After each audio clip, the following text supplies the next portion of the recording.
Welcome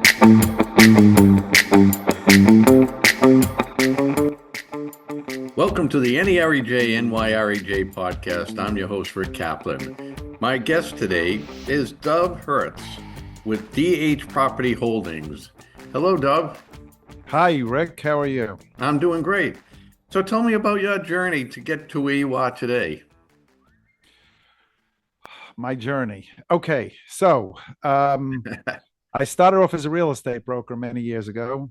Frankly, for guys coming into the business and with no background in real estate, becoming a real estate broker is actually the best way to learn the business because you have tremendous exposure to all different property types. You get to know the market. You get to see what's going on, how deals are made. So that's where I started. I started off as a real estate broker, a couple of stops along the way, and I ended up at Extel Development, which is one of the larger development companies in New York City. I was the number 2 guy there. I was head of acquisitions and dispositions. And I probably did, in my almost 14 years there, I was there from 2003 until 2016. The beginning of one and almost the end of the other. So that's how it's almost 14 years. I probably did about $20 billion worth of acquisitions, dispositions, etc., all in New York City, in Manhattan primarily. We did bought land, assembled air rights, bought out tenants.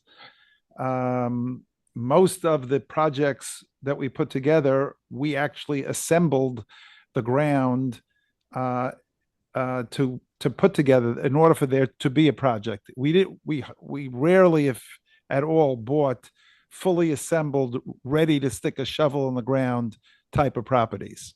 We bought the hairy stuff. Okay. I left there in 2016 at the ripe old age of 59. Some people would say I'm a little bit out of my mind. They probably wouldn't be wrong. I decided I always wanted to open up my own shop. The window was sort of closing as the meter kept running, and I decided that it's now or never. And I opened my own shop in 2069. And we decided to focus on in the industrial real estate in New York City.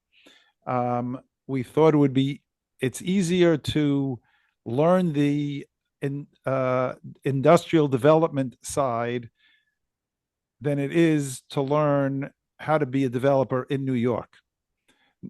Building in New York is extremely complicated. So it was just when e-commerce was beginning. It was just really, really taking off at that point. And we decided New York is going to need distribution facilities, and we were going to be the guy. So we started the business in November of 2069. I turned 60 in December of 2069. In 2017, early 2017, we went to contract on our first deal, which was 640 Columbia in Red Hook, about 500,000 square feet, right outside of the Brooklyn Battery Tunnel. It was the first multi-story industrial logistics distribution center built on spec on the East Coast. There had been, Prologis had done one on the West Coast in Seattle, and we were the second one on the East Coast in New York. And the rest is history. Today, we have about 6 million square feet that we either have developed or in the process of developing. And we also own approximately 1.6 million square feet of existing industrial buildings in the New York, New Jersey, Boston, and Philadelphia, and the DC metro markets. So we cover from Boston and the north to Norfolk, Virginia in the south. So you don't deal in multifamily, strictly industrial product. Strictly industrial. That is correct. No office? No office. Oh, so you got a nice easy gig going. Yeah, it's an easy gig. That's Yeah. it. So you have what everyone else wants to get into now. Yes. So, when you started out as a broker, so is there being a broker, commercial real estate broker, does that give you that little bit of edge to looking for properties because you have that Um, background? I think it does. I think it teaches you how to canvas, how to hunt, how to negotiate. Well, there are brokers and there are brokers. The good ones, the ones who really learn the real estate, understand the deals, are actively involved in negotiating the deals.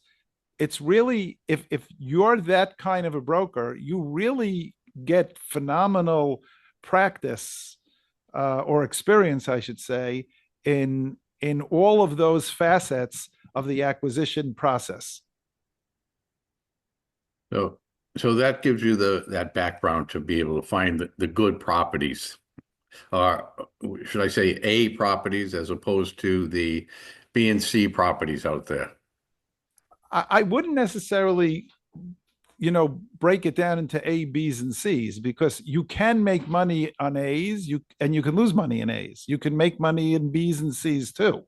It's a matter of understanding the value as it relates to the type of property that you're buying. So if you're buying a B, you can't pay an A price for a B, but you can pay a B price for a B. And same thing is true for a C. So you really have to understand the market and have to understand what the value of those different categories are and make sure that you're buying accordingly. Now, I know at one point there was a lot of, especially Amazon, they were looking for a lot of warehouse distribution centers, and they were looking for them to be near major highways. Yes. Is that something that you found that there's still going on, or that is all that property is already taken up, pretty much all over? So leaving New York out of this, because New York is its own beast. Anywhere out of New York, somebody looking to develop a distribution facility is looking for land close to transportation, close to highway. That's true. Yeah, well, it makes a lot of sense. And there's no virgin land out there. We don't play in areas in the East Coast. Most of the properties that we buy, even for development, there was something there before. It's just outlived its useful life, and we knock it down and build something else.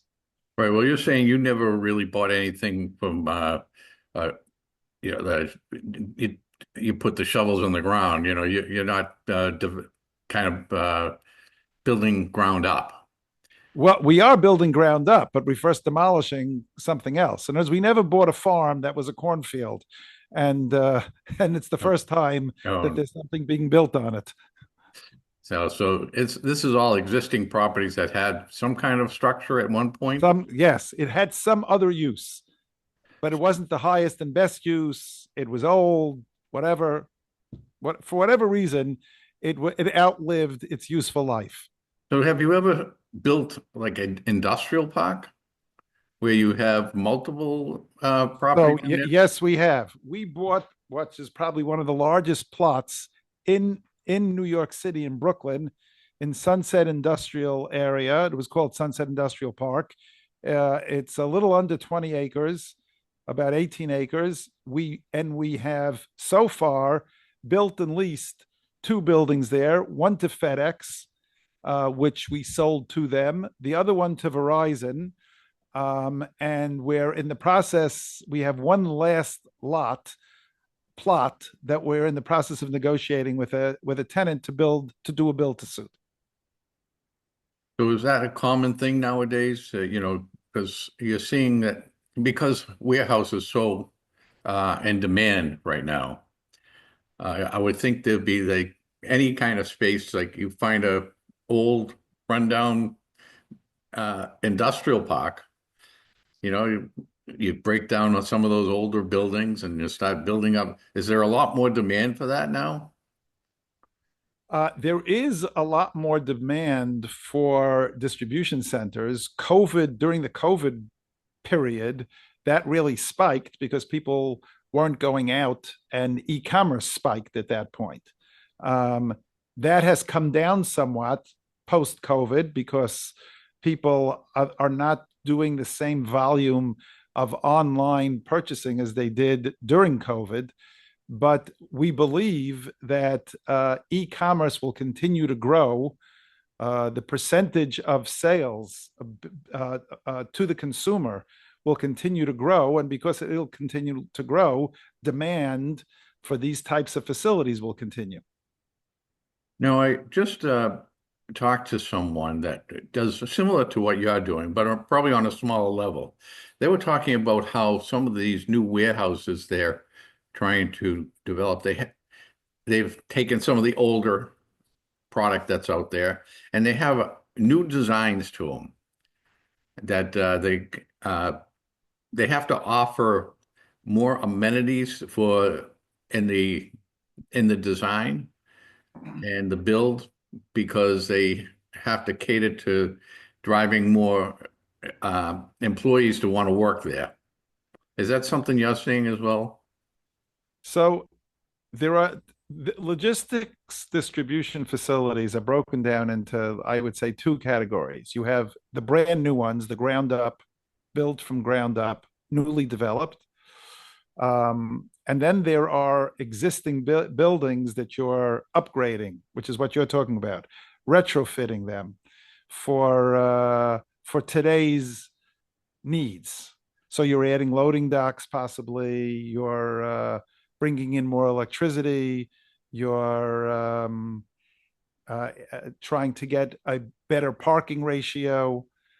Those are the kinds of things that you're doing to upgrade an existing building for today's use. Now, do you do anything with cold storage? No, we don't. Well, I shouldn't say that completely. We did build for Amazon a Whole Foods, but it was not originally, the building wasn't originally built as cold storage.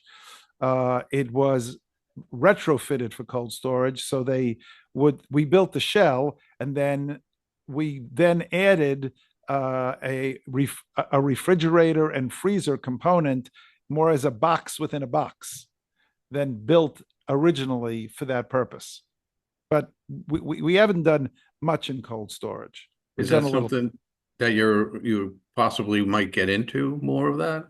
We'd love to. The difference between cold storage and the regular standard industrial logistics building is that it's much easier to build an industrial building on spec because most tenants have the same needs when it comes to what they need out of the facility. So you build for what the industry standard is. You may have to modify it a little depending on the tenant, but basically you're building an industry standard. In cold storage, it's much more tenant specific. So it's much more difficult to build a cold storage building on spec because it's so tenant specific.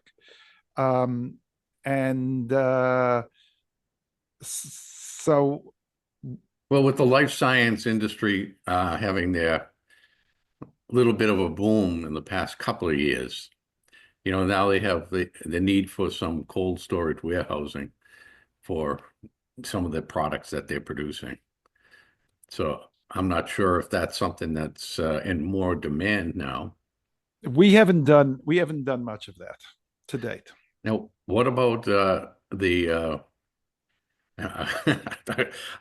I'm going to bring up the term cannabis, but sometimes people cringe when I talk about that. Some people don't. But so have you had any kind of calls for any of that? No, we haven't. No. I'll tell you what we are finding, which is interesting. Because of a push to protect the climate, So you're finding a sort of a new type tenant, a green energy tenants, where it's either wind farms, solar farms, battery storage. Those type of tenants are looking to take large pieces of dirt, large tracts of dirt. So we have a large IOS site in Staten Island. It's about 50 acres, and we just signed a lease there with a battery storage tenant. But those are very, they have very specific needs. They have a lot of, there's a very long and arduous approval process that they have to go through. So it's interesting and difficult to work with them. But if you can meet their needs, there's a demand from those tenants to take space. Yeah, I know some of the areas around the country when now we're talking about the battery manufacturers and battery storage facilities. There are a lot of restrictions that some of these cities and towns, mostly towns, because they don't like to be too close to major populations because there's a chance of explosions. Yeah, there's a fear of a fire. So Yeah. the reason our site in Staten Island met their, checked all the boxes is because we are not close to residential. And if it's going to be anywhere, it's going to be in an area that where we abut water, wetlands, and other industrial facilities. So it's why we were an attractive choice for battery storage for that reason, because they felt there would be less opposition, or maybe even no opposition, from the community because they're so isolated from the residential areas. So now the areas that you said that you have developed or your own property, are you looking to expand that to any other parts of the country? Right now, we're happy in the Northeast, on the East Coast, where it's quite a large area with a lot of industrial facilities, older industrial facilities to buy. So for now, we're happy focusing Norfolk, Virginia to Boston, Massachusetts. Does that preclude us from expanding into other areas? No. But are we actively focused in looking to expand? Not at this point. Well, because I know a lot of manufacturers or distribution centers, they enjoy working with one landlord or developer. So they'll want you to develop a property for them, and they'll promise you a long-term lease, on that property, and then you would sell it off to someone else, and make a quick buck is what they would call it. Is that something you ever run into? Look, I think it works the other way. Yes, there are developers who have a relationship with a tenant, and the tenant tells them their needs, and they go and find a site that fits the tenant's needs. Definitely, there are developers like that. We'd love to have that kind of a relationship with a particular tenant. We don't. But it really works the other way, in that if you have the land that the tenant is looking, that meets the tenant's needs, and the tenant is looking for, then they're very happy for you to develop it. They understand that that's the deal. So we have done a number of built to suits for corporate tenants. We did one in Philadelphia for Marshall's regional distribution center. We had no relationship with them prior to that. It was just, we had land that was in close proximity to one of their other distribution centers, and it made sense for an annex and expansion for them to do for us to develop for them a facility on the land that we had in the Philadelphia market. So it sort of works both ways. Yeah, You have to have one side or the other. You right. either have the tenant or you have the land. So, Dov, are you aggressively looking for uh, uh, new properties all the time? We are out looking for new properties all the time. Okay. So, if someone want to get a hold of you, someone's interested in selling you some land or had something that you might be interested in, how would they get a hold of you? Do you have a website? We have a website. It's dhphllc.com. Great. So, I mean, I think we said most of it in the past half hour.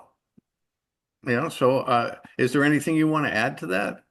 What we talked about? Um, I don't know. If there was something I would talk about that we haven't touched upon, there's an interesting phenomenon going on now. It's the NIMBY phenomenon, um, which stands for not in my backyard, Okay.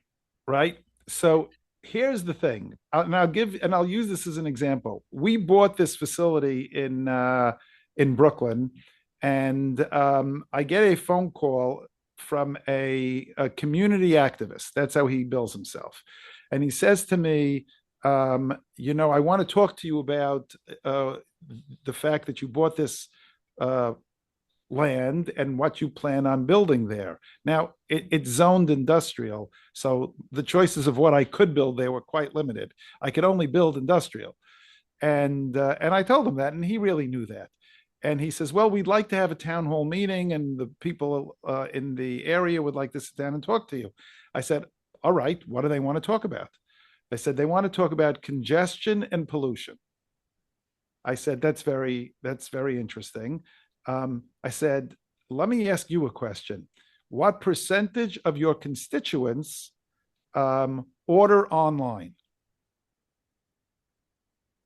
Dead silence. Yeah. Because we know the answer. The Right. answer is 100%, Yeah. right? Of course. Who doesn't order online? Of course. So I said, if your constituents don't want the likes of me, developers who build logistics distribution centers, to have a business, there's a very simple solution.